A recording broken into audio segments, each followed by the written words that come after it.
ಮನೆಗೆ ಬರ್ಲಿಲ್ವೇನ?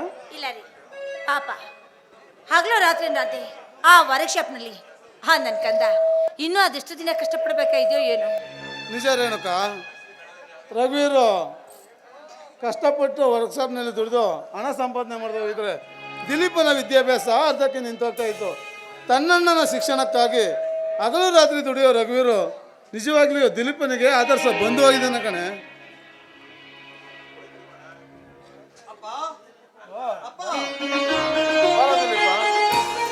ನಾನು ಫಸ್ಟ್ ಕ್ಲಾಸಲ್ಲಿ ಪಾಸ್ ಆಗಿದ್ದೀನಪ್ಪ, ನನಗೆ ಆಶೀರ್ವಾದ ಮಾಡಿಯಪ್ಪ. ಹಾಗೆ ತಾಯಿಗೂ ನಮಸ್ಕಾರ ಮಾಡ್ಕೊಳ್ಳೋ. ಅಮ್ಮ, ನಾನು ಬಿ ಎನ ಫಸ್ಟ್ ಕ್ಲಾಸಲ್ಲಿ ಪಾಸ್ ಮಾಡಿದ್ದೇನಮ್ಮ, ಆಶೀರ್ವಾದ ಮಾಡಮ್ಮ.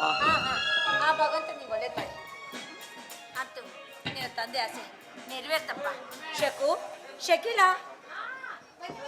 ಅಯ್ಯೋ ಅಯ್ಯೋ ಅಯ್ಯೋ ಏನಮ್ಮ, ಮರದ ಮೇಲೆ ಇರ್ಬೇಕಾದವಳು ಭೂಮಿ ಮೇಲೆ ಬಿದ್ದುಬಿಟ್ಟಿದ್ಯಾ? ನಿನ್ನ ಅಂಶನೇ ಅಲ್ವಾ?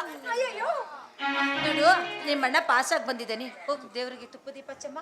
ಯಾರು ಇವನ ಅಲ್ವೋ ದಿಲೀಪಣ್ಣ, ನಿನಗೇನಂದ್ರೆ ತಲೆಯಲ್ಲಿ ಏನೂ ಇಲ್ಲ ಅಂಥದ್ರಲ್ಲಿ ನೀನು ಫಸ್ಟ್ ಕ್ಲಾಸಲ್ಲಿ ಪಾಸ್ ಆಗೋದ? ಯಾರೋ ನಂತರ ಇಂಟೆಲಿಜೆಂಟ್ ಹುಡುಗಿ, ನೀನು ಹಿಂದೇನೋ ಮುಂದೇನೋ ಅಕ್ಕನೋ ಪಕ್ಕನೋ ಬಿದ್ದಿರ್ತಾಳೆ, ಚೆನ್ನಾಗಿ ಕಾಪಿ ಹೊಡೆದು ಪಾಸ್ ಆಗಿರ್ತೆ ಅಲ್ವೇನೋ? ಏಯ್, ನಾನ್ಯಾಕೆ ಕಾಫಿ ಹೊಡೆದು ಪಾಸ್ ಆಗ್ಲಿ? ಆಗ್ಲೋ ರಾತ್ರಿ ಕಷ್ಟಪಟ್ಟು ಹೋದೆ, ಬಿ ಎನ ಫಸ್ಟ್ ಕ್ಲಾಸಲ್ಲಿ ಪಾಸ್ ಮಾಡಿದ್ದೀನಿ ಕಣೆ. ಏ ಕಳ್ಳಿ, ನಿಂತರ ಎರಡಸಿನ 3 ದಪ್ಪ ಡುಮ್ಕಿ ಹೊಡ್ತಿಲ್ಲ ಕಣೆ ನಾನು. ಹೋಗಲೇ ನೋಡು, ಎಷ್ಟೇ ಸರಿ ಡುಮ್ಕಿ ಹೊಡೆದ್ರು ಕೊಟ್ಟಿರೋ ಕ್ವಶನ್ ನೀಟಾಗಿ ಬರ್ದು ಬಂದಿರೋ ಗ್ರೇಟೆಸ್ಟ್ ಹೆಣ್ಣು ಮಗಳು ಕಣ ನಾನು. ಅಪ್ಪ ನೋಡಪ್ಪ, ನೀನು ಅಣ್ಣ ನನ್ನನ್ನು ಹೇಗೆಲ್ಲ ಕಾಡ್ತಿದ್ದಾನೆ ಅಂತ. ಅಣ್ಣ ತಮಾಷೆಗೆ ಎಲ್ಲ ಮಾಡ್ತೇನೆ ನೋಡು. ನನ್ನ ಮಗ ಫಸ್ಟ್ ಕ್ಲಾಸಲ್ಲಿ ಪಾಸ್ ಆಗಿ ಮನೆಗೆ ಬಂದಾನೆ. ಹೋಗು, ದೇವ್ರ ಮುಂದೆ ತುಪ್ಪ ದೀಪ ಹಚ್ಚು, ಹೋಗಮ್ಮ.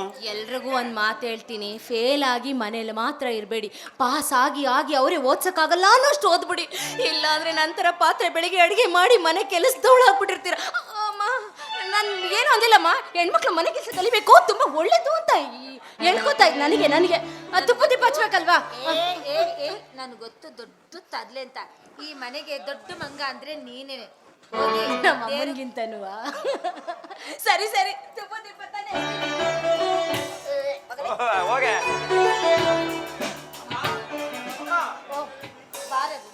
ಈಗ ಬಂದ್ಯಾ? ಹೌದಮ್ಮ. ನೋಡು, ನಿಮ್ಮಣ್ಣ ಪಾಸ್ ಆಗಿ ಬಂದಿದ್ದಾನೆ. ಹೌದಾ ಅಣ್ಣ? ಕಂಗ್ರ್ಯಾಚುಲೇಷನ್. ಅವ್ರಿಗೆ ಕಣ. ಅಂದಾಗೆ ಯಾವ ಕ್ಲಾಸಲ್ಲಿ ಪಾಸ್ ಆಗಿದ್ದೀಯ ಅಣ್ಣ? ರಘು, ಈ ನನ್ನ ತಂದೆ ತಾಯಿ ಆಶೀರ್ವಾದದಿಂದ ಫಸ್ಟ್ ಕ್ಲಾಸಲ್ಲೇ ಪಾಸ್ ಆಗಿದ್ದೀನಿ ಕಣ. ಹಾಗಾದ್ರೆ ಅಣ್ಣ, ಇನ್ನೆರಡು ವರ್ಷ ವಿದ್ಯಾಭ್ಯಾಸ ಮುಂದುವರಿಸಿ ಅಲ್ಲೇ ಬಿ ಎನು ಮುಗಿಸ್ಬೇಡಣ್ಣ. ಇಲ್ಲ ಕಣ ರಘು, ಈಗಾದ್ರೆ ನಮ್ಮ ತಂದೆ ತಾಯಿಗೆ ಕಷ್ಟ ಕೊಡಲು ಸಾಧ್ಯ ಇಲ್ಲ ಕಣ. ಯಾವುದಾದ್ರೂ ಒಂದೊಳ್ಳೆ ಕೆಲಸ ನೋಡ್ಕೊಂಡು ಕೆಲಸ ಹುಡುಕತ್ತೀನಿ ಕಣ. ದಿಲೀಪ, ನಿನ್ನ ತಾಯಿಯಾಗಿ ನಾನು ನಿನ್ನ ಹತ್ರ ಒಂದು ಮಾತು ಕೇಳ್ತೀನಿ, ನಾನು ಮಾತನ್ನು ನಡೆಸ್ಕೊಡ್ತೀನಿ. ಯಾಕಮ್ಮ? ಯಾಕೆ ಇಲ್ಲಮ್ಮ? ದಯವಿಟ್ಟು ನೀನು ನನ್ನ ಹತ್ರ ರಿಕ್ವೆಸ್ಟ್ ಮಾಡ್ಕೊಬಾರ್ದಮ್ಮ. ಯಾಕೆ ಅಂದ್ರೆ ನಿನ್ನಂತ ಉದರದ ಮಡಿಲಲ್ಲಿ ಹುಟ್ಟಿದ ಮಗನೇನಲ್ಲಮ್ಮ. ಅಮ್ಮ, ಯಾಕಮ್ಮ? ಯಾಕೆ ಅಷ್ಟೊಂದು ಅನುಮಾನ ನನ್ನ ಮೇಲೆ? ಅದೇನು ಕೇಳಮ್ಮ. ಏನಿಲ್ಲಪ್ಪ, ಇಷ್ಟು ದಿವಸ ಈ ಸಂಸಾರಕ್ಕೋಸ್ಕರ, ನಿನ್ನ ಓದ್ಗೋಸ್ಕರ ನಿನ್ನ ತಮ್ಮ ಅರ್ಥದಲ್ಲೇ ಅವನು ವಿದ್ಯಾಭ್ಯಾಸ ನಿಲ್ಲಿಸಿ ವರ್ಕ್ಶಾಪ್ನಲ್ಲಿ ಕೆಲಸ ಮಾಡಿ ನಮ್ಮೆಲ್ರಿಗೂ ಸಹಾಯ ಮಾಡಿದ್ದಾರೆ ಕಣೋ. ಇನ್ಮೇಲಾದ್ರೂ ನಿನಗೊಂದೊಳ್ಳೆ ಕೆಲಸ ಅಂತ ಸಿಕ್ಕಿದ್ಮೇಲೆ ಅರ್ಥದಲ್ಲಿ ನಿಂತಿರೋ ಅವನು ವಿದ್ಯಾಭ್ಯಾಸಕ್ಕೆ ಹಣ ಸಹಾಯ ಮಾಡ್ತೀನಂತ ನನಗೆ ಮಾತು. ಆಯ್ತಮ್ಮ, ನಿನ್ನ ಪಾದ ಸಾಕ್ಷಿಯಾಗಿಯೋ ನಿನ್ನ ಮಾತನ್ನ ನಿರ್ವಹಿಸ್ತೀನಮ್ಮ.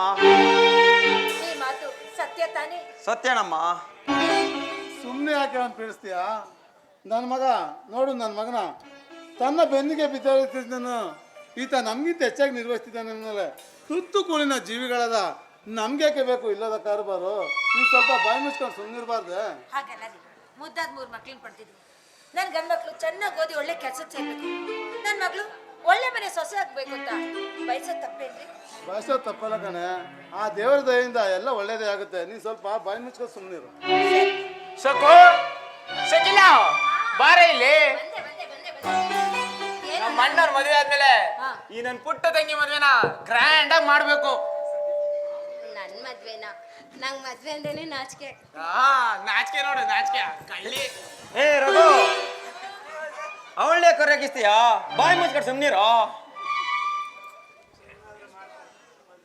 ದಿಲೀಪ, ರೇಣುಕ, ಇಂಥ ಮುತ್ನಂತೆ ಮಕ್ಕಳೆತ್ತ ನೀನೇ ಪುಣ್ಯವಂತೆ. ಇಂಥ ಪುಣ್ಯವಂತ ಮಕ್ಕಳಿಗೆ ತಂದೆ ಆದ್ನಲ್ಲ ನಾನೇ ಭಾಗ್ಯವಂತ. ನಿಜಕ್ಕೂ ನಮ್ಮ ಸಂಸಾರ ಆನಂದ ಸಾಗರ ಕಣೆ. ಹೌದಪ್ಪ, ನಮ್ಮ ಸಂಸಾರ ಆನಂದ ಸಾಗರಪ್ಪ. ಹೌದು ಅಣ್ಣ, ಈ ನಮ್ಮ ಸಂಸಾರ ನಿಜಕ್ಕೂ ಆನಂದ ಸುಖ ಸಾಗರನೇ ಅಣ್ಣ.